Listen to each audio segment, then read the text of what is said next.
শুভ সন্ধ্যা। আগামীকাল 4 মে রাজ্যের 293টা বিধানসভা কেন্দ্রে ভোট গণনা। আপনারা সবাই জানেন রাজনৈতিক দলগুলোদের প্রস্তুতি একেবারে তুঙ্গে। বিভিন্ন রাজনৈতিক দল তাদের নেতাকর্মী থেকে শুরু করে কাউন্টিং এজেন্টদেরকে তারা তাদের মতো করে বার্তা পাঠিয়েছেন। মুখ্যমন্ত্রী মমতা ব্যানার্জি বলেছেন, আমি যতক্ষণ না বলবো কেউ কাউন্টিং সেন্টার ছাড়বেন না, রাত 2টো পর্যন্ত বসে থাকতে হলে সেখানে বসে থাকবেন। একই সঙ্গে নজিরবিহীনভাবে উনি নিজের গণনা কেন্দ্র ভবানীপুরের নিজের গণনা কেন্দ্র সাখাওয়াত মেমোরিয়াল যে স্কুল রয়েছে স্কুলের সামনে উনি গতকাল 4 ঘন্টা বসেছিলেন স্ট্রং রুম পাহারা দেওয়ার জন্য। তারপরে শুভেন্দু অধিকারী সেখানে পৌঁছেছেন।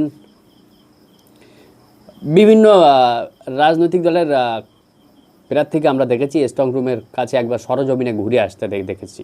দেখছেন কী অবস্থাতে রয়েছে তাদের নিজেদের বিধানসভার যে ইভিএমগুলো, জনমতবন্দি যে ইভিএমগুলো কী অবস্থাতে রাখা রয়েছে, ঠিকঠাক রাখা রয়েছে কিনা, সেখানে 24 ঘন্টা সিসিটিভি চলছে কিনা, লোডশেডিংয়ের কোনো সমস্যা রয়েছে কিনা, বিভিন্ন রাজনৈতিক দলের নেতারা এগুলো দেখছেন। আগামীকাল কয়েক ঘন্টার অপেক্ষা, কাউন্টডাউন ইতিমধ্যেই শুরু হয়েছে গণনা শুরু হতে। রাজনৈতিক দলগুলো রীতিমতো ঘুম উড়েছে। শেষ পর্যন্ত কে শেষ হাসি হাসবে সেদিকে নজর রয়েছে গোটা দেশের। গোটা বাংলা তো বটেই, এবারে বাংলাতে এসআইআর হবার কারণে গোটা দেশের নজর রয়েছে যে বাংলার ইলেকশন রেজাল্ট কী আসে। ইতিমধ্যেই আপনারা জানেন এক্সিট পোলগুলোতে বিজেপিকে কিছুটা হলেও এগিয়ে রাখা হয়েছে। বেশিরভাগ এক্সিট পোল জনমত সমীক্ষাগুলোতে 2-1টা সমীক্ষা অবশ্য তৃণমূলকে এগিয়ে রেখেছে, কয়েকটা সমীক্ষা হাড্ডাহাড্ডি লড়াইয়ের ইঙ্গিত দিয়েছে। তবে কালকে নজর থাকবে বিশেষ করে যেসব কেন্দ্রগুলোর দিকে। আজকে সেই কেন্দ্রগুলো আরও একবার আপনাদেরকে মনে করাবো। সবচেয়ে বেশি নজর কাড়া যেসব নজর কাড়া কেন্দ্র একদম, যেখানে দুই দলের প্রার্থী তৃণমূল ভার্সেস বিজেপি অথবা তৃণমূল ভার্সেস সিপিএমের প্রার্থীদের মধ্যে ডগ ফাইট আমরা লক্ষ্য করব। যেভাবে ফাইটার জেট এবং ফাইটার জেটের সঙ্গে ডগ ফাইট হয় আকাশে, জানেন তো, সেই কয়েকটা ডগ ফাইটওয়ালা কেন্দ্র, হট ফেভারিট, হট স্পট, সেই কয়েকটা কেন্দ্র আপনাদের সামনে আজকে তুলে ধরতে চাইছি। তালিকার প্রথম নম্বরে রয়েছে, একদম প্রথমে রয়েছে ভবানীপুর। আরও একবার ব্যাটেল গ্রাউন্ড ভবানীপুর। এখানে প্রতিদ্বন্দ্বিতা করছেন তৃণমূল সুপ্রিমো মুখ্যমন্ত্রী, বিদায়ী মুখ্যমন্ত্রী মমতা ব্যানার্জি বনাম রাজ্যের বিরোধী দলনেতা শুভেন্দু অধিকারী। ভারতবর্ষের ইতিহাসে প্রথমবার যেখানে বিরোধী দলনেতা এবং বিদায়ী মুখ্যমন্ত্রী আমনাসামনি লড়াই করছেন। 2021-এ উনি বিরোধী দলনেতা ছিলেন না, কিন্তু এবারে উনি বিরোধী দলনেতা হিসাবে লড়াই করছেন ভবানীপুরে। এই ভবানীপুরের দিকে গোটা দেশের নজর থাকবে। নির্বাচনের দিন উত্তপ্ত হতে দেখেছি আমরা ভবানীপুর, গোটা দেশের নজর রয়েছে ভবানীপুরে। ঠিক এখান থেকে কী রেজাল্ট আসে, শেষ আছে কে হাসে, শুভেন্দুকে পারবেন? জায়ান্ট কিলার শুভেন্দু যে মানে আশা নিয়ে, যে প্রত্যাশা নিয়ে উনি এসেছিলেন, মুখ্যমন্ত্রী মমতা ব্যানার্জিকে ভবানীপুরের মাটি ধরিয়ে দেবেন। অন্যদিকে মুখ্যমন্ত্রী মমতা ব্যানার্জি তার একটা জনপ্রিয়তার ইমেজ রয়েছে, নিজের গড়, সেক্ষেত্রে শেষ হাসি কে হাসে সেদিকে নজর রয়েছে। তবে বিশ্লেষকরা অবশ্য বলছেন ভবানীপুরে শেষ হাসি মুখ্যমন্ত্রী মমতা ব্যানার্জি হাসবেন। সেটা অন্য কথা, আগামীকাল আমরা দেখতে পাবো, তার জন্য কয়েক ঘন্টার অপেক্ষা। তালিকায় দ্বিতীয় নম্বর রয়েছে নন্দীগ্রাম। এখানে লড়াই করছেন রাজ্যের বিরোধী দলনেতা শুভেন্দু অধিকারী এবং একদা শুভেন্দুর ছায়ার সঙ্গী পবিত্র কর, যে বিজেপি থেকে তৃণমূলে এসেছিলেন, তারপরে তৃণমূলের টিকিট পেয়ে শুভেন্দুর বিরুদ্ধে লড়াই করেছেন উনি। তালিকায় 3 নম্বরে রয়েছে কলকাতা খাঁচা বরানগর। এখানে লড়াই করছেন সজল ঘোষ এবং তৃণমূলের তারকা অভিনেত্রী সায়ন্তিকা। দুজনের মধ্যে কিন্তু লড়াই জমে উঠেছিল নির্বাচনের আগে, নির্বাচনের পরে। আমরা কিন্তু দেখেছি দুই প্রার্থী, এই দুই নেতাই কিন্তু চষে বেরিয়েছে বরানগরে বিভিন্ন বুথে বুথে। অপেক্ষার অবসান হবে, আর কয়েক ঘন্টা পর আমরা বুঝতে পারবো ঠিক বরানগরের শেষ হাসি কে হাসে। তালিকায় 4 নম্বরে রয়েছে যে ডগ ফাইটের কথা বলছিলাম, ভাঙড়, দক্ষিণ 24 পরগনা, কলকাতা খাঁচা এই বিধানসভা কেন্দ্র। এখানে লড়াই করছেন তৃণমূলের দাপুটে ক্যানিং পূর্বের বিধায়ক শওকাত মোল্লা এবং আইএসএফের চেয়ারম্যান, ইন্ডিয়ান সেকুলার ফ্রন্টের চেয়ারম্যান নওশাদ সিদ্দিকীর মধ্যে ডগ ফাইট আমরা লক্ষ্য করতে পারবো। কেউ আকাশে রাফা লড়াচ্ছে তো কেউ MiG-29।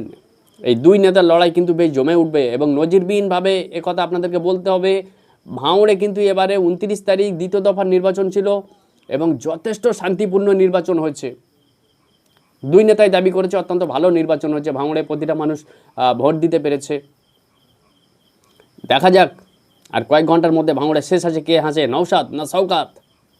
ডগ ফাইটের অপেক্ষায় রয়েছে আমরাও। তালিকায় 5 নম্বরে রয়েছে মুর্শিদাবাদ কেন্দ্র। আপনারা জানেন মুর্শিদাবাদের 22টা কেন্দ্র, তার মধ্যে যে কেন্দ্রটা বিজেপির দিকে যেতে পারে বলে মনে করা হচ্ছে সেই কেন্দ্র, গতবারও গিয়েছিল এই কেন্দ্রটা বিজেপির দিকে, মুর্শিদাবাদ কেন্দ্র। এখানে লড়াই করছে বিজেপির গৌরীশঙ্কর ঘোষ বনাম তৃণমূলের সায়নী সিংহ রায়। এই কেন্দ্রটা লড়াই কিন্তু জমে উঠবে আগামীকাল। তালিকায় 6 নম্বরে রয়েছে যাদবপুর, একদা বামেদের শক্ত ঘাঁটি। যাদবপুর ইউনিভার্সিটি তো আমরা জানি বামেদের একটা আলাদা ঐতিহ্য রয়েছে এই যাদবপুরে। 2011 সাল বুদ্ধদেব ভট্টাচার্য তৃণমূল প্রার্থী মনীশ গুপ্তের কাছে এখানে হেরেছিলেন। তারপর 2016 সালে সুজন চক্রবর্তী আবার এই কেন্দ্রটা ছিনিয়ে নিয়েছিলেন।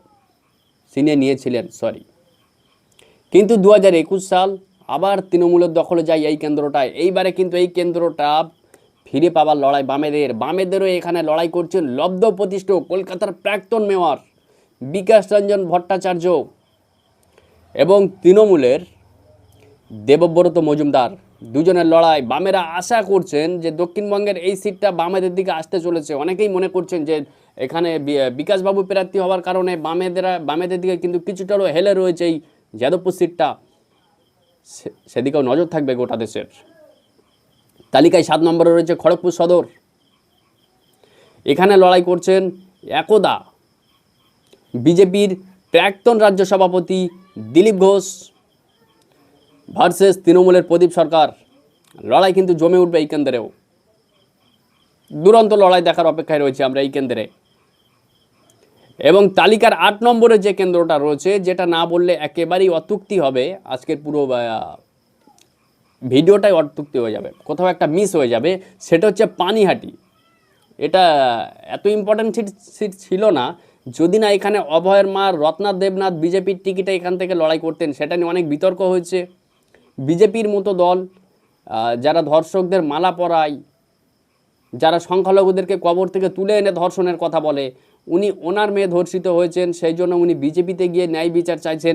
এটা নিয়ে তো নানা বিতর্ক রয়েছে। যাক, আমি আজকে অন্তত সেদিকে যাব না, অন্যদিন এটা নিয়ে একটা ভিডিও করব। এখানে বিজেপির রত্না দেবনাথ, অভয়ের মা রত্না দেবনাথ, ওনার সঙ্গে লড়াই করছেন তৃণমূলের তীর্থঙ্কর ঘোষ। সমীক্ষক যারা রয়েছেন, সে সমীক্ষা আমরা দেখেছি কয়েকদিন আগেই, আপনারা দেখছেন বিভিন্ন চ্যানেলে ঘুরছে সমীক্ষাগুলো, সেখান থেকে দেখছি এই পানিহাটিতে তৃণমূলের গড় এবং এই আসনটা কিন্তু তৃণমূলের দিকেও গেলেও যেতে পারে। কিছুটা হলেও তৃণমূলের দিকে হেলে রয়েছে এই আসনটা। সেটা নিয়ে আগামীতে কাটাছেঁড়া হবে। আর কয়েক ঘন্টা পর যে পানিহাটিতে শেষ হয়েছে কে হাসবে, অভয়ের মা রত্না দেবনাথ না তৃণমূলের তীর্থঙ্কর ঘোষ, সেদিকে আমাদের নজর থাকবে। নজর আপনারা রাখুন। আগামীকাল দিনভর লাইভে থাকবো, আপনাদের কাছে লাইভ আপডেট দিতে থাকবো। একবার মেইন স্ট্রিম মিডিয়ার সঙ্গে পাল্লা দিয়ে আপনাদেরকে আপডেট দিতে থাকবো। আর বিশেষ করে এই কেন্দ্রগুলোর দিকে নজর আমাদের থাকবে, অবশ্যই নজর থাকবে। আপনারাও নজর রাখুন। তবে যেই জিতুন, একটা অনুরোধ করবো আমি আমার চ্যানেলের পক্ষ থেকে আমার দর্শকদের উদ্দেশ্যে একই সঙ্গে সমগ্র বাঙালিকে, বাংলাভাষী যারা রয়েছেন, সমগ্র বঙ্গবাসীকে আমি অনুরোধ করব, নির্বাচনের ফলাফল যাই হোক আপনারা শান্তি বজায় রাখবেন, এলাকার শান্তি বজায় রাখবেন। থ্যাংক ইউ, ধন্যবাদ। আজকের ভিডিওটা আপাতত এই পর্যন্তই। আগামীকাল আবার দেখা হবে। দিনভর আপনাদের সঙ্গে লাইভ আপডেট করব আমি নির্বাচনের ফলাফল নিয়ে। ততক্ষণ সবাই ভালো থাকবেন, সুস্থ থাকবেন। আর ভিডিওটা যদি ভালো লাগে অবশ্যই চ্যানেলটা সাবস্ক্রাইব করে সঙ্গে থাকবেন। Thank you.